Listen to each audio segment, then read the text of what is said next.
Welcome back to Horrifically Well Read, Bled, and Said. We are so excited today to be talking to Justin C. Key, author of The Hospital at the End of the World. Welcome to the show. Thank you. Thanks for having me. I'm excited to be here. Yeah, awesome. So tell us, how would you, because having read this book, there's a lot going on here and it's awesome. But when you are talking to someone, I'm very interested to hear how do you kind of tee it up? What do you say? What is the hospital at the end of the world? Okay, yeah. So the hospital at the end of the world, on very surface level, it's AI versus medicine, and it follows a young medical school hopeful, Hawk, as he's trying to figure out like what his future of medicine is going to be in this world that's really been kind of taken over by AI. Mhm. He has his eyes set on these top of the line medical schools that are really like teaching doctors how to be the second hand of these kind of AI overlords. And then when he doesn't get into any of the schools and his father, who's like a more traditional physician, dies mysteriously, he finds out that he is a target of this AI conglomerate and he flees New York where he grew up and it's like the hub for AI. And he goes to New Orleans, which has rejected AI and has the last human led hospital in the country. And they teach the last human led medicine. So he enrolls there as a medical student. So he has to navigate like being in this different world. He has to navigate what it means to be a human doctor and the inherent, I think, value in that while trying to figure out like why his father died and what is his role in this whole like AI versus medicine debate. It's something that I started thinking about when I first started med school about 13 years ago now. And, I was going into medicine. I'd always been interested in what AI could become. And it's so interesting because back then, having the beginning of the idea, AI was still very speculative to me. You know, Yeah. and now it's taken off into these different directions. But I really think that it's great that I had that idea back then because I was then still able to think about what are some of the hopes and also talk about some of the fears. Whereas now, if I started it, it would have to be more in direct conversation with a lot of like the horrible things that, that AI is turning out to be. Mm. Yeah. Well, let's hope you're not a prognosticator. I know you mentioned about 13 years ago when you started having the idea, but when exactly did you start writing the book? Yeah. So in 2013, I remember I just started medical school. I had written like a few trunk novels that, may never see the light of day. And I started to focus on short stories and cross genres, which is a speculative online short story magazine that's no longer going anymore. They would have themed submissions, and one of their themes was school. And I was like, Mm. I'm in school, and it's a science fiction themed magazine. And that's when I started sitting down and I thought of this really far future, like where AI is like Skynet a few generations forward. Mhm. And it was more like this hospital was almost operating kind of without technology, almost like in the dark ages, like Mm. underground, doing human led medicine. And then that was really the how it first started. I'm glad that that short story that they didn't take it at that time. Cause then, I had just started med school. So all the medicine in it was just what I had learned in lectures and really anatomy lab. And then over time, it expanded as my career as a doctor expanded, and then I was able to inject a lot more of my knowledge and my experience and my thoughts about like what it means to be a doctor. And yeah, so I think that it started becoming a novel towards like in 2017, 2019. That's when it had, I was like, oh, okay, this is a novel. Mm. Amazing. I'm glad they didn't take it either. Yeah. It feels like, you saying, okay, eventually it comes to this point where there's just one place that's not AI, right? Mhm. It's just, and it's funny because I've been thinking a lot. I work as a salesperson in marketing by day, and I have been thinking for a while, like, do you think that there are going to be, firms and agencies that say, like, we exclusively, choose us because we don't use AI? Our ideas are original, we aren't using up any water and resources. Like, I'm wondering if it's gonna get to that point. And I know when I listen to some podcasts, like through the like when I listen to like things you should know, stuff you should know, Mhm. they Oh always yeah. say, authentically human or guaranteed human. And I think like that's interesting that they're saying like we want to make that known that we Yeah. are. And so I really feel like with the craze and how much everyone's trying to push. I mean, you think back to even the Super Bowl, it was like 10 to 12 ads of AI and Generate. of just like use it for this, use it for this, use it, and even just like things that, content creators that it's like, yeah, just edit your video, put it up. It's like, no, no, let our glasses do it for you. And it's like, so one has to ask, which is sends me into my next question for you is like, is this at first when you were thinking, wow, this is really cool. I wonder what would happen with the intersection of AI or technology and man. Now, are you seeing it as more of an available like caste system sort of thing of Mm. like we remove employers, we remove skilled trades? It's like what will happen? Are you pessimistic about these things now? Like, where do you sit? Yeah, yeah, it's great. So I would say currently I am fairly pessimistic about like where things are right now. Yeah. Because I think that it's been unleashed and it's progressing so quickly. And I also think that there is, how do I say it, like a hopelessness or a feeling of like, oh, it's just inevitable. Let's just give in. Like, so I have an example, I'm a practicing psychiatrist and, 5 years ago, I started insurance based private practice outpatient with two other people. And now we have like two offices and 16 psychiatrists. And they know, I have my foot in, well, a bit, I have like half my body in the writing world. And I'm adamant against AI, specifically Mhm. like AI generated content. We talked about it recently. We want to like redo our website. And I was like, look, if we have any AI generated content on it, you got to take me off the website. Like I Mhm. just can't be on Mhm. it. And so recently, we just had this conversation a couple days ago, and we were talking about there was this service that, they said that they would, redo the website. And part of it was like doing blog and content. And they said it would be AI generated, but if they could also hire copy editors, it would be significantly more, but they would hire copy editors to do it. And my partner was like, he agrees with not using AI generated content, but what he said was like, we shouldn't go with the copyright the copy editor route because they'll probably just use AI too.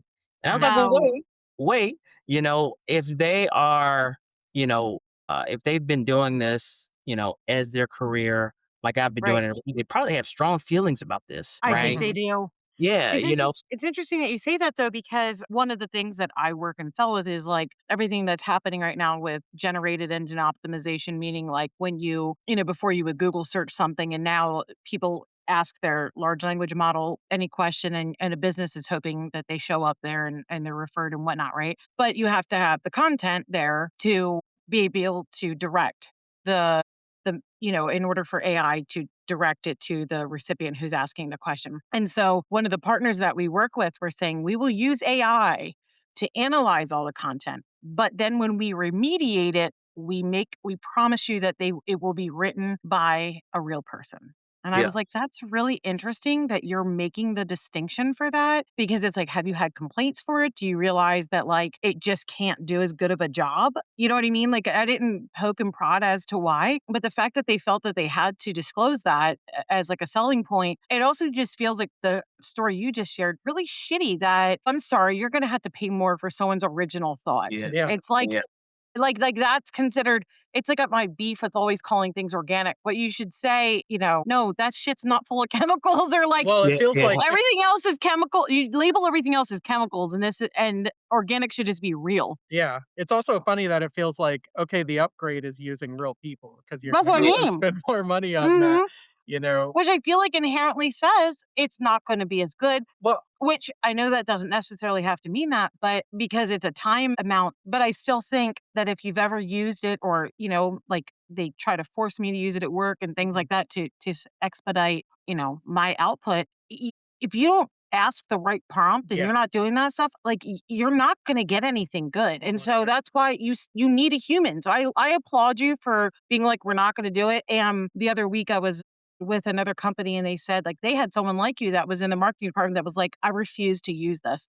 I yeah, refuse to use AI. And I'm like, I'm glad to see that. Like, I do think we're going to see more of a split of people outside of just the writing and the creative world becoming more staunch of how they will or won't go against it. yeah, yeah. I think that it's seeing it play out and seeing it develop. I do think that it's unfortunate that it's that like, and I'm not an expert at AI, but like the analytic AI and the generative are kind of being lumped Mhm. together. Because when I think of what AI can help me as a physician, I think about its potential analytic power, Right. right? Like being able to take all this data, being able to take all these studies. I envision like a future where something is able to know or I hate to say track, but know a person so well that it might be like the rate at which you're blinking is changing, and that's Yeah. associated with you developing like a psychotic disorder. And we're going to Mhm. catch it 3 years earlier than we otherwise, just off of having all of this data, right? Which is very, I think, different than saying like, oh, we're going to use AI to Steal like your fix. steal your ideas. Yeah, yeah. Yeah, So I think it's tough because it all gets lumped up together, it which is why does. I'm glad I was able to, write this book before then because I think I would be, and I was nervous, but it was already done. But I was nervous, I would have been more nervous like writing something that makes it seem like I'm hopeful about AI at all, right? Mhm. Because Mhm. but then it was already done. So I was like, all right, I know that I started this way back when. I know that, people are divided now. I know where I stand now.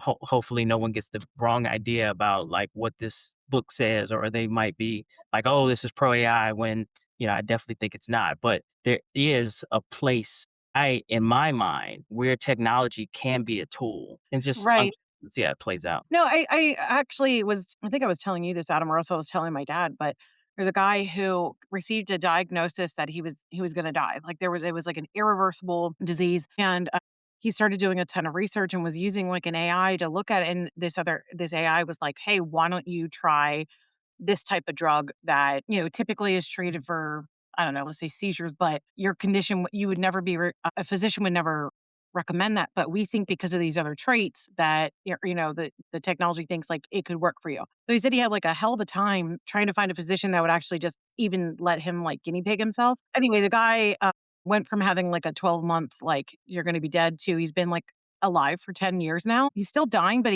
this particular medicine worked. And so then it just, as luck would have it, same thing happened to a family member, different disease, but went back to the same thing. So I forget who I was listening to about it on a podcast, but it was saying that basically that's the goal, is to upload every single drug into the system and then like comb through and look at all the different, like, no, this helped with this, or, let's just say like a GLP-1, you wouldn't think, you think weight loss, but actually it really helps with inflammation, or actually Yeah. it can really help with alcoholism, just different things that you wouldn't have normally thought of.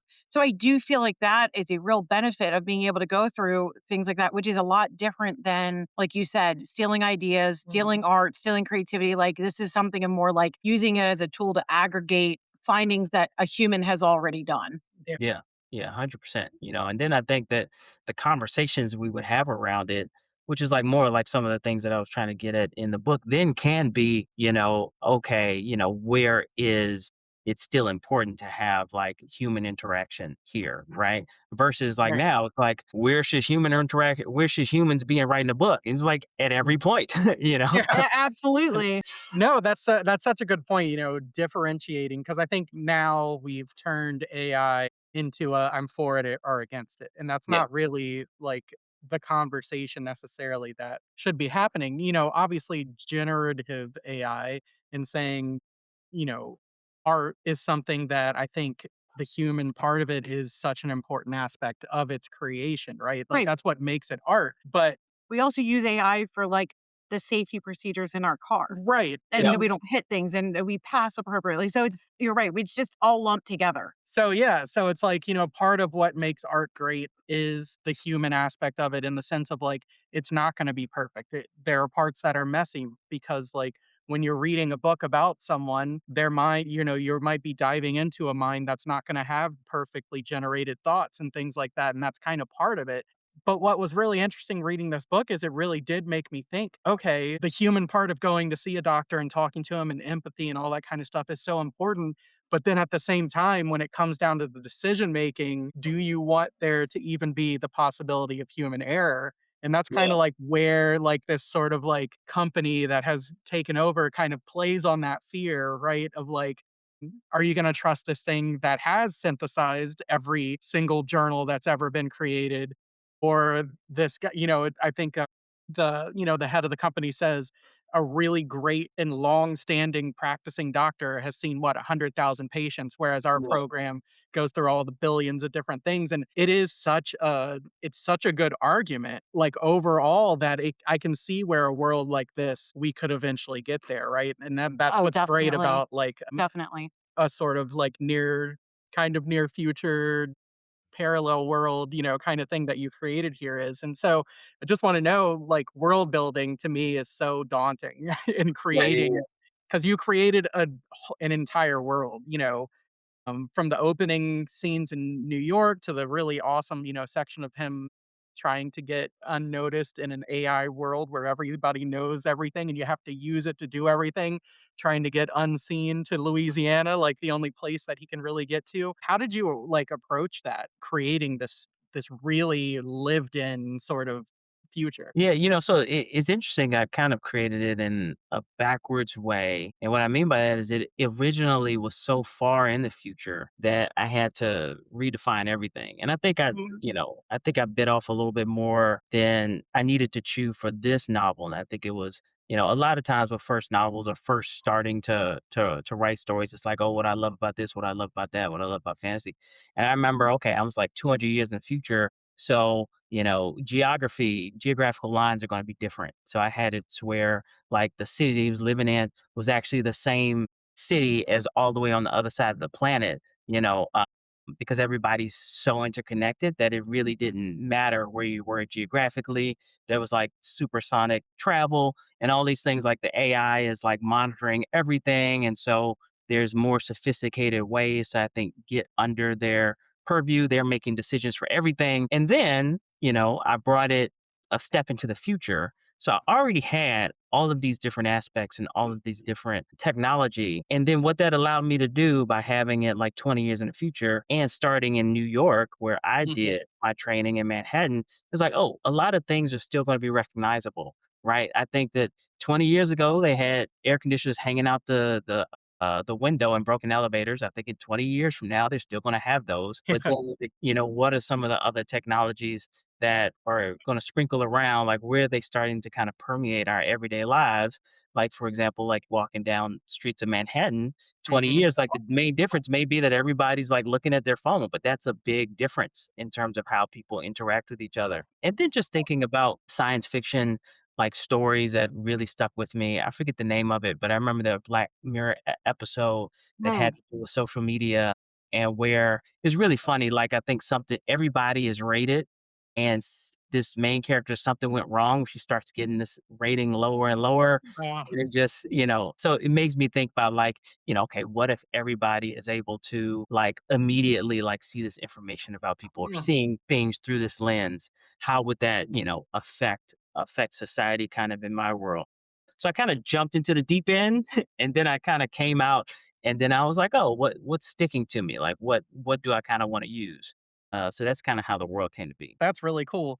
One thing that I really love is it's sort of like, and it again, it feels so authentic and real that it could happen, is this sort of like marriage of capitalism and, private companies and sort of like government, feelings of like just going from New York to New Jersey, it's like a different country, right? Like Yeah. the rules might be a little bit different. The way that you can even like allow yourself, be allowed to go from border to border and things like that are so regulated by whether it's companies or AI or whoever it is that's in charge. I think that that is really interesting. And the fact that even though everything is so connected through technology and all of these different kinds of things, it sets up a world where people, I think, don't move very much. Yeah. And so when the main character he gets to like Louisiana, it's weird.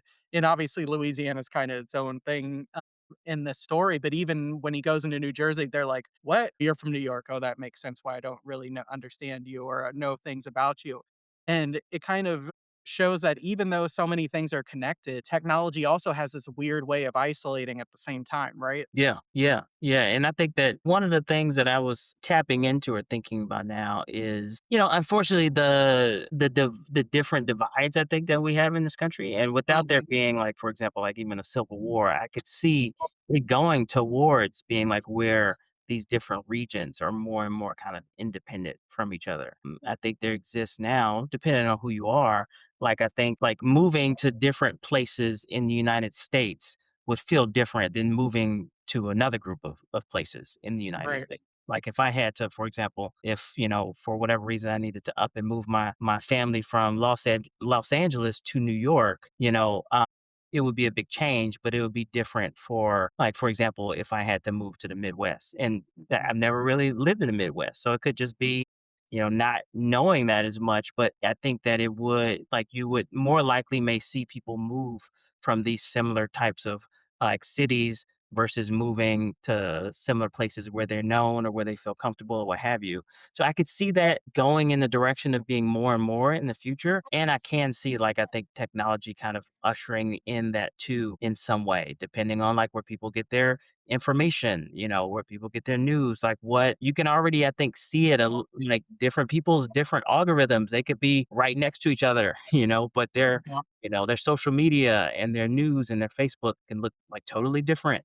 So, that delineation is already, I think, happening to a big degree. Mhm, mhm. Absolutely. It's like a world where like any knowledge that you want, you can really access it. But if you don't want to, Yeah, you yeah, get fed, like, your own specific reality and everything that gets fed to you because it is about them wanting you to watch it and watch their ads and make the money from it and stuff like that, that it just feeds into everything that you already want to believe instead of actually, showing you things different than that. And I love the fact that in this book, it's Louisiana and specifically New Orleans, right? That is yeah. very much like this hub of independence and sort of wanting to keep the humanity of it. And of course, before, we get there, everyone's saying, "Oh, that place is falling apart. It's terrible there."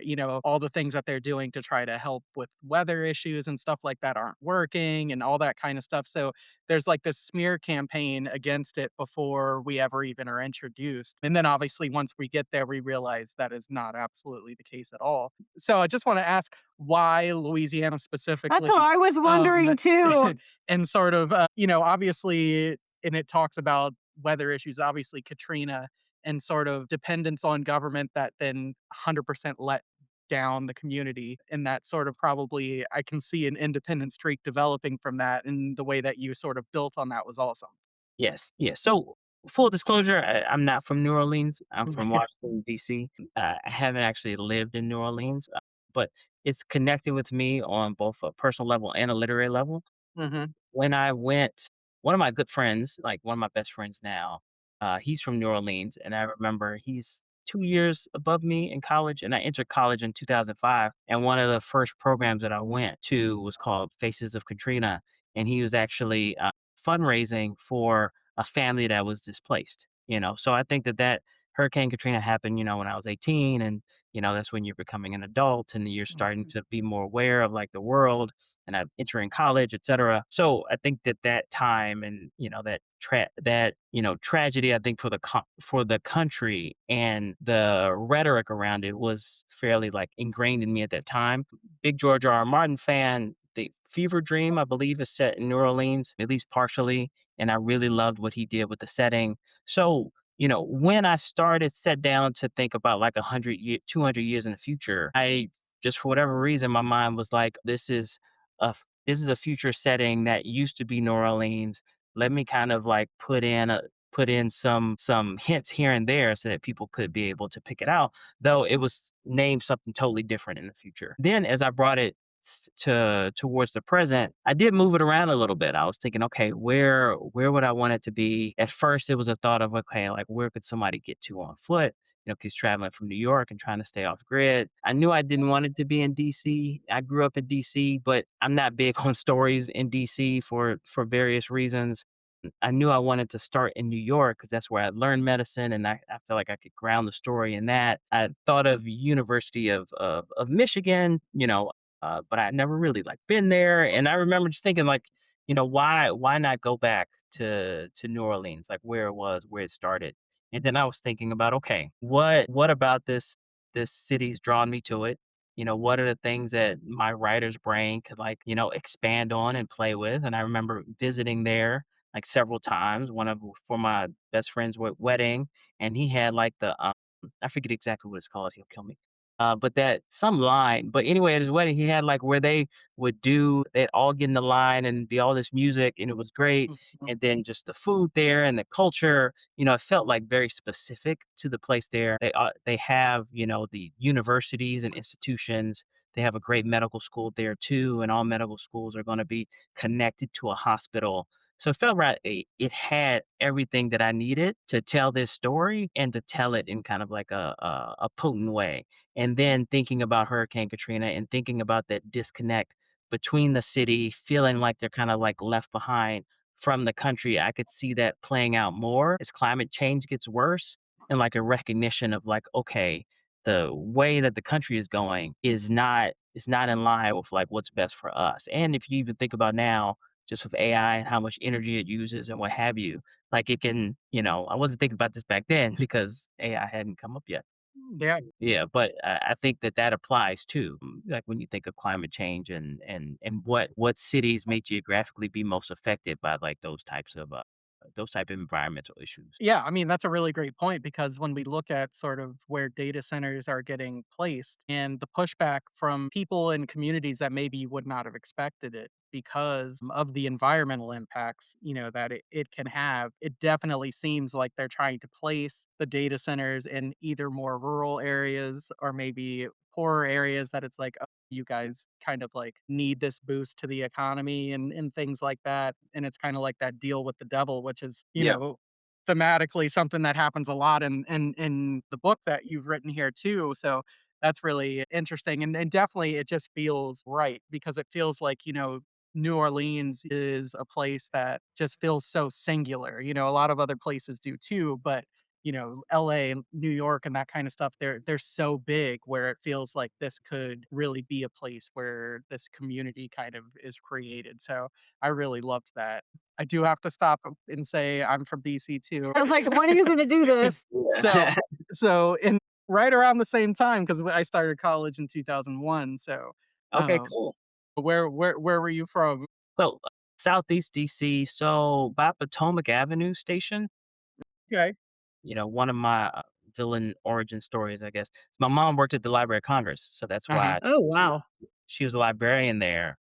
So she would, I had a friend that was his dad worked there too, so yeah. yeah, yeah. So I get any book, that I wanted. So from very early on, I think I saw Jurassic Park movie in theaters, favorite movie, and then I was like, "Mom, I want to read the book." She got me like this novel tie-in, and I was like, "No, I want the real thing." And then that was my introduction to Michael Crichton, and Amazing. you know, uh, I remember, Amazing. yeah, yeah. So God, I'm so super jealous right now. I think I still have that movie tie-in paperback, from that. Yes, Jurassic Park, also my favorite movie, especially at that when it came out, it was a very formative experience, going to see that at the Uptown, if you remember that theater, yeah, yeah, giant yeah. Connecticut Avenue. But yeah, what high school did you go to? I went to Banneker, Benjamin Banneker. Banneker, okay, that's a good school. Yeah, Yeah, yeah. no, so I was What about you? Wilson, whatever it is Well, now. yeah, Jackson Reed, I think they changed the name, think I was very happy that they changed the name. yeah. Even back then, we were like, "Can we change the name of this school? Like, why we should not be celebrating this guy," but I no, love that's I cool. love how much, like, the fact that your mom was the librarian Yeah, there that's and awesome. your start with that, like, I'm guessing that just really fostered your desire to be a reader and a writer, and I love that you're saying you have a foot or half of your body in the writing world and half in the medicine world, so you must be a pretty smart person to be doing both, you know? I'm just thinking, like, what's it feel like to be God's favorite that you can write and do medicine? That's pretty great. Yeah, I used to think growing up, and I feel like I can't think it as much anymore because I'm You've been now using doing the it. AI too much.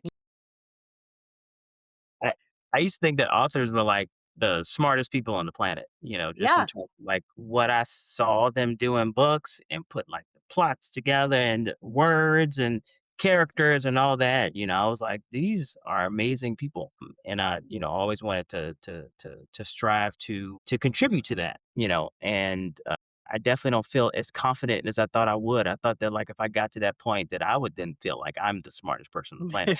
Whereas, like, it's a whole different thing, like, actually having a book out. It's like, Mhm.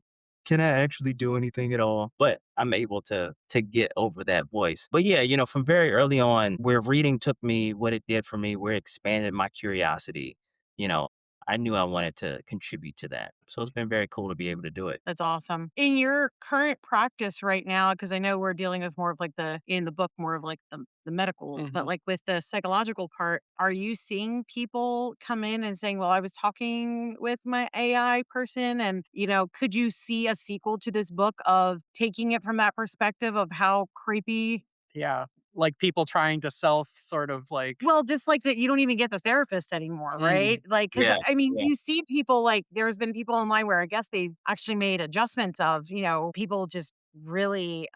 I mean, I've even seen people marry their AI.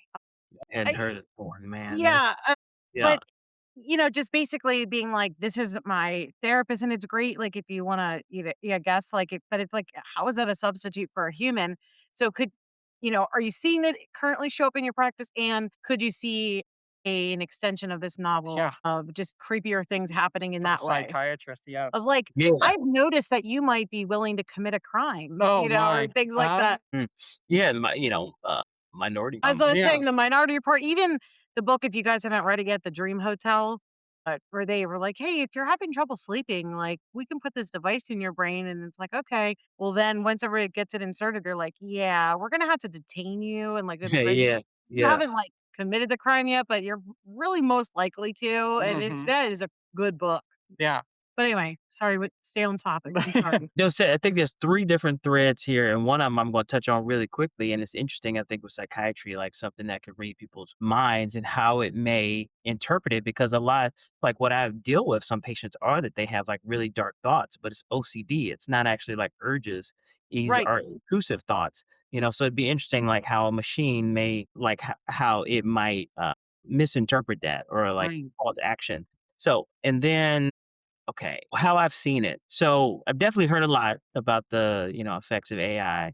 You know, uh, I haven't yet seen firsthand, for example, like patients who I think have, suffering from AI induced psychosis, but I've definitely Mhm. heard of it. And it makes a lot of sense to me, like how it can happen for both individuals who already have psychotic disorders or individuals who just, haven't developed it yet, but they may be more predisposed to that. So I definitely think that that's something to be wary of.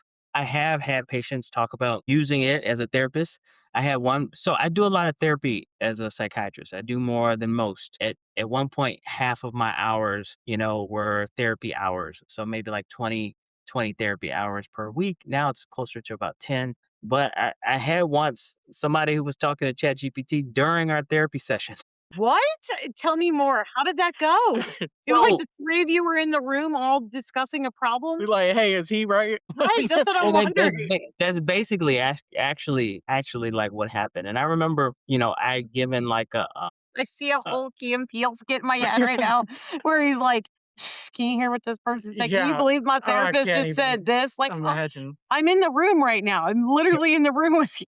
I gave like an interpretation. I forget exactly what, but just, if, the patient's history of like distrust with people and people letting them down and feeling like, it's safer to lean towards like a machine and have these insights from a machine. And then I remember clickety clickety clack. He was like, ChatGPT agrees with you. I was like, well, God, No. thankfully, No. you know, Were you like, "Get out. Get out. Free yeah, of charge. They'll never come back." That's because they Like, probably fed my work into the model. That's why that's a great yeah, wow. yeah. So Wow. My god, that's crazy. I don't know how I would react to that. I Mhm. mean, I'm joking about being like, "You need to get out. Yeah. Seriously, don't come back."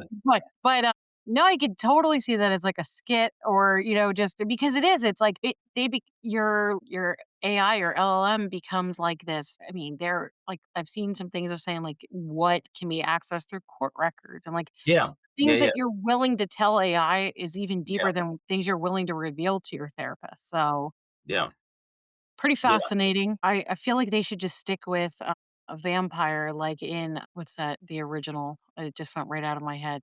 Say it. You know Which one? what the original the series that True Blood? nope, No. the ridiculous one. Several movies. Buffy? You guys are picking cool ones. I'm talking about the one with like Pattinson. Twilight. Yes, Oh, thank you. Okay, where she's like, "Go ahead, Jasper. You won't hurt them." Yeah. See, like, Mhm. you just need to trust the vampire to be like, "You can do this, it's To okay." read With minds? the Well, the where you were saying about the OCD of, like, it's Oh, the actually Yeah, not yeah. intrusive dark thought, thoughts. it's like, well, Yeah. you just have to hire a vampire that can see in the future and be like, "No, it's okay, they're really not gonna do that." Well, that's it's really interesting because it brings it up, in Okay, the book sorry, I thought too. that was gonna land differently, I Sorry. apologize, but in my mind, it's like, "Go ahead." Look, and now Well, it's my Siri's interesting. trying to come on because they're listening. Oh, yes. Well, no, it kinda brings the thing because when, AI and I think even the analytical, like, data and stuff like that, it's dealing with, like, probability and Yeah, percentages and all of those kinds of things, and you kinda bring that up in the book where it's like, for a parent and for a person, when it's their loved one, 1% is enough of a chance, right? yeah, yeah, And, for something to be kind of like making that decision for you and saying, "Oh, this isn't good. We're just going to, essentially like let them die or, whatever it is in terms of like the care, it's not worth the money, all that kind of stuff." It's almost like sometimes I think about that with pets where they're like, we're going to put them down because they have this disease. And I'm like, because it's too expensive to try to keep them alive. And I'm like, okay, yeah, we're kind of like now starting to treat humans that way where it's like it's not worth it. And so that's one of the things that I think, it's a technology thing, it's a how are we gonna do this, but it becomes such an ethical and moral question that I think like, people aren't really like factoring that into to this kind of stuff, especially when it comes to medicine, when it comes to things where life and death is involved, right? yeah, yeah. And I think I think we probably don't, as a public, have like a full idea of just how much like these metrics are involved in decision making. When it's still like abstract. And don't quote me on this because I don't want to get sued by any like aircraft or what have you. But I feel like I remember hearing or reading something a while ago about like aircraft maker or a company made a decision with the acknowledgement that like, you know, adverse event will cost us less, than actually like making the change that we need to now, right? Yeah. To completely avoid it. And I think it becomes like a top down. And I think it's at a certain point, I do think that like, these companies that are like multi-billion-dollar companies or what have you, let's say if they're making a car or what have you, it's like they get them to a certain point of safety, to pass, I think the test or what have you. But I imagine it's probably like they could push it even more, but at some point it's like, okay, this is going to be an astronomical cost. Are we okay with knowing that like, yes, there's going to be some adverse events. This is how much we're going to have to pay out, suit or what have you.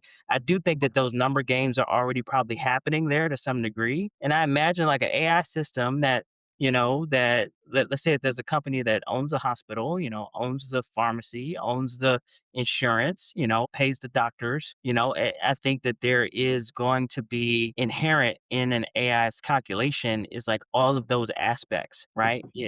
The bottom line is going to be part of the calculation too, unless I think very forward in trying to remove that. And even then, I think that one of the things like with AI is that a lot of from the decisions that they make, and this isn't even the LLMs, this is just the analytics standpoint. Before LLMs became a big thing, it's this mystery to how they come, with the decisions. And I think in some ways that mystery can be very exciting. Like when I think about, it being able to predict, for example, psychosis because of blinking of the eyes. I totally made that up. It's not a thing. Right. That's that would be a great thing. Like, I don't know how it came up with this, but it did, Mhm. right? Versus like, okay, if it's rejecting care, we don't know. Is this because of like some bottom line? Is it because, you Yeah. know, it's thinking of all of these aspects that it shouldn't be? Well, in the book, you have this section where they're talking about like when it's a group, project of everyone has to kind of contribute to pass the test. And it's kind of like you're only as good as your sort of worst person on that Yeah. team. Yeah. Yeah. But also like you make that point too, where it's like this AI, it is trained to pass the test. And, like, if you tell it to pass the test, a 65 is passing, right? Do Yeah. Yeah. you Yeah. want yeah, do you want someone that got a 65, right? It's Yeah. like, no, you want someone that got a 95, Yeah. but all you know is, okay, this is, like, meeting the standard. It's like, okay, is that like, the very lowest standard to be acceptable? And I think that that, again, is a thing where it's like, systems and machines are only as good as what they're told to do, right? Whereas people kind of have that natural drive to be better, usually. You hope so, especially in certain fields. And then, coupled with the sort of empathy that you hope from people too, is why, in this book, it's like that's that sort of like that unnamed thing that makes it that always the human doctor is going to be preferable to the AI, right? Yeah.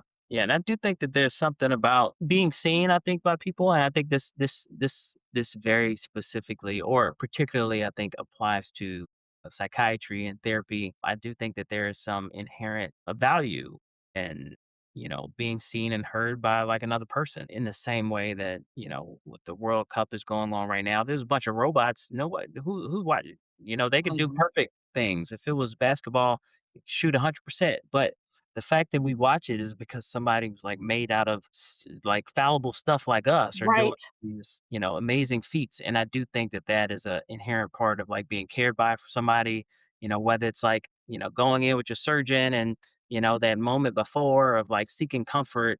I think Yeah. that there's just a different aspect, and if it's kind of this cold Yeah. machine. Yeah. And that's what I think is sad, or, I hope it doesn't get to the point because, I was interested that my friend of mine is a nurse practitioner and was in the urgent care. And they regularly, for the last several years, have been getting bonuses based upon how many patients they see, Mm. how fast they go. They can get extra money if the patient fills out a survey Yeah, and sends it in. And it definitely has, like, I think that they are a good person and they genuinely love people and doing, but then there's this part of this temptation of this carrot of, okay, I might have wanted to spend longer time with this person, but I can't because, or I shouldn't, because now I'm living to my means, Mhm. of this, or I'm, I have to be at above 70% of productivity, which, I think, that's nothing new to discuss about,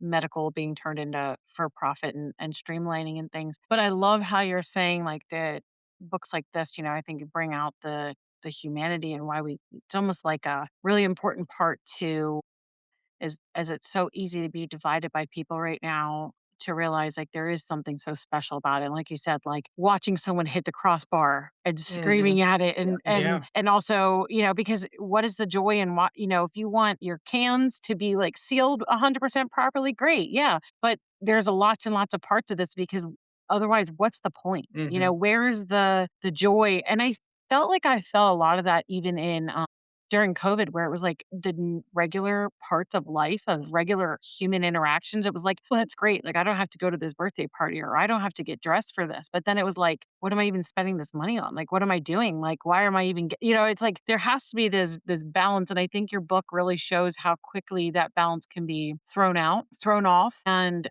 obviously TBD to see how much yeah, you've gotten it correct or you haven't, God forbid. But, it's not far-fetched to think, and already I see billboard advertisements around here. It's like, "Oh, we're doing this with the help of AI." And it's Mm. like, I think that people are very concerned that they wouldn't wanna just do something without a human being still being there. I Mhm. don't think they wanna go that way yet. I think if they could, but I think there's other countries that, as far as I know, do have some of that already. Yeah, it's funny because even in the book, almost all cars are autonomous, right? Like, yeah, in yeah, a way, but there's still someone sitting there, and it's really like they're, like, reading books or on their phone or, whatever it is, but, like, there's still something about that is, even if, like, something was going on and they didn't even have time or ability to do it, you still feel oddly better when there is someone sitting there, right? yeah, That's yeah. kinda like the same thing of, like, all of this stuff where it's like everything's AI generated, but someone looks it over after that, they're we're still at that point, at least now, where people are comforted by that. Yeah, and I think I wonder also if there's an aspect of like these, this is kind of more of a nefarious aspect. These companies are gonna want like a human to blame, right? Like Yeah. Ooh. someone sit there in the car, because otherwise it's like if because I've thought about this recently, like with self-driving cars, then who's liable, right? And then Mhm. will companies want to Read the could book. yeah, Read the book, Culpability. yeah, yeah, yeah, I yeah. always have to throw out other book recs on Yeah. here. You will love that.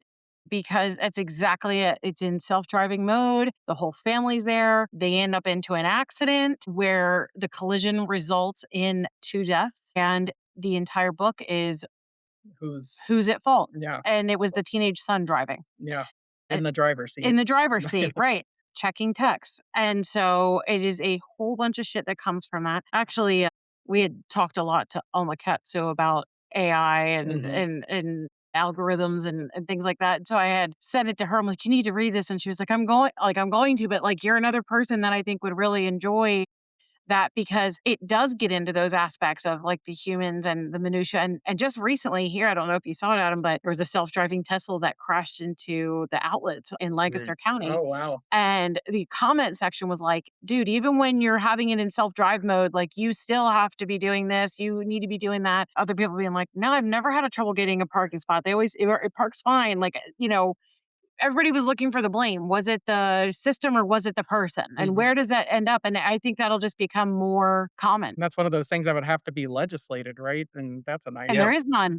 But that's exactly what culpability the book is Yeah. talking about. Yeah, yeah, and it's coming. I mean, it's coming like real quickly, for better or for worse, and probably for worse, but we'll see. It'll be really interesting to come back and revisit your book in like 5 years Yeah. and be like, wow, that was eerily correct. Or wow, like, thank God it didn't go that way. Or even just Mhm, like I was saying, like with that book, culpability of like legislation for driving. Like, mhm, what does that look like? It just, how with technology, like things can go out so mhm. quickly, right? So outdated so fast. And you're like, that's crazy Yeah. that we ever thought that. It's like, yeah, but at the time, that really made sense. So it'll be really interesting to see how all this goes. Yeah, it's really interesting too. One of my favorite things in the book is that sort of the way that AI hospitals are, it takes away the blood in the guts for the doctors, Oh, yeah, essentially. yeah. And that, when faced with actually just drawing blood from themselves, the main character is passing out like almost and, can barely do it for other people and things. And it's really interesting At this point, to aren't you just like an engineer or someone who's like working construction on the body? Because like you're not like the doctor part is like being able to care for the blood. Like, well, it's a really difficult question though, because it's like, does that kind of those physical things take away people that are really talented and could be doing this when they can't? Mhm. Or is that a vital part of the care process to be able to Mm. have that? I found that to be a really interesting, thing to think about. Yeah, I think that's a good question. I do think, I think that there's a part of me, a big part of me that thinks that there's value in doing things for like, the hard way so that you know how to do it, you know. So for example, really quick thinking about like one of my friends is a coder and he's my age, so he's been doing it for about 20 years. And I wonder if there's just a difference of like him who already knows how to code, like, relinquishing it over to AI and then being able to manage it like a few generations from now, what is going to be the consequence if we have like generations of people who always used, LLMs or I have not done the code themselves, right? I think about that all the time because even in your school right now, Adam, they're encouraging. Well, it was funny because we had a career day and we had a structural engineer that was talking about, the way that they have to use all of these different equations to figure out, wind speed and the building will stay up and all these kinds of things. And he's like, we have to learn how to be able to do it, but we don't do it anymore. Like it's Yeah. all generated, by the computer and everything. And like you said, like in 50 years, if something goes wrong with that, are we going to have people that don't know how to do it manually so they won't be able to figure out what went wrong or how to correct it, right? It's a really like interesting dilemma almost. Yeah. And then, to your point of let's say if somebody feels like maybe they can't go into medicine because they get queasy around like Mhm. blood, for example. I think that something like that, like we AI or could be a tool to help desensitize people, like if they want. Because I think the first time I was in an OR when I was shadowing, I almost passed out. They Yeah. had me to go out. This first time I saw, and I remember thinking I went out into the hall and I was like, oh no, because I wanted to be a surgeon before I went to med school. I was like, oh no, how am I going to be able to do this? Like, I can't handle the sight of blood. And then I was able to be, I think, fine after that. So I do think that there's similar to we have like treatments that can help people like exposed to plane or to cars or different fears. I do think that if, that these tools could probably like help evaluate like, okay, this is where you're at when it comes to your sensitivity. Let's then do these practices to get you to that point. Your So your your exposure therapy, right? For, like, your yeah, OCD yeah. clients and things like that. Yeah. Yeah. So that's kind of my caveat there. Cause I think even if in the future, if like surgeons are using, I think these tools to help them kind of visualize the playing field, I think it should be on top of them, for example, already having the experience and the training that they might have had right now. Right. I think it would Mhm. be best in the hands of somebody who's done years of doing it without that. Similar Mm, to like in school, they learn my kid the way they learn math, they don't do it with a calculator. Like why learn 2 plus 2 with a calculator? There's, you're just learning how to use a calculator as opposed to teaching your brain how to do those functions. right. No, that's a really great point. And that's why I love this book because, it is really exciting. It's suspenseful, it's fun, it's exciting, all of those kinds of things, but it also just really lends itself to great discussion. This is a fantastic book club book for sure. Right. Of people, to talk about. So I really loved it and appreciate you coming on to, a horror podcast to talk about it. So I just want to know, you've said I've seen and really made me laugh that you're a horror writer that wrote a sci-fi novel. Are you working on anything new now? Do you see yourself going back to more horror, staying in this realm, the merge of the two? What's going on? Yeah, so definitely, going back to horror, the novel that I'm working on right now is a horror novel. It's more of like, whereas, Hospital at the End of the World is like science fiction, it has some, it had like with the cadaver parts and Yes, the some parts with like, almost body horror. Yeah. yeah, yeah. So Mm, that now what I'm working on is body horror and has a little bit of science in it.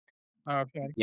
So I'm really excited about it. I'm actually trying to finish up a draft right now to kind of get to like to some first readers. Nothing attached to it yet, but it's like my next project that I'm really excited about. And it's, going back to horror. And then story wise, I will have a new short story out in horror anthology later this year. I don't think it's been announced yet, but I'm for sure in it. And then I had a horror short story or a long short story, it's like a novelette in the magazine of fantasy and science fiction at the end of last year. And I just committed to writing a new story for a werewolf anthology. And they want people who have not written werewolf stories before. So I'm excited about like, putting my twist on that. So Yeah. definitely, definitely still doing horror. It's my first love, and excited to kind of go back and forth between the two and mash it up where it makes sense. Well, it's funny because, Michael Crichton was one of the perfect examples of that, right? Where it Yeah. is like that mixture of science fiction and horror and, learning so much and technology and all that kind of stuff. So I like that you're carrying that torch, very well. So appreciate you coming on. Very excited to see what's coming next and all the luck to you. I'm excited to read this body horror when it releases to the masses. Well, thanks so much. This was a great conversation. All Yeah, right. thanks for coming on. Yep. Have a great night. Thank you.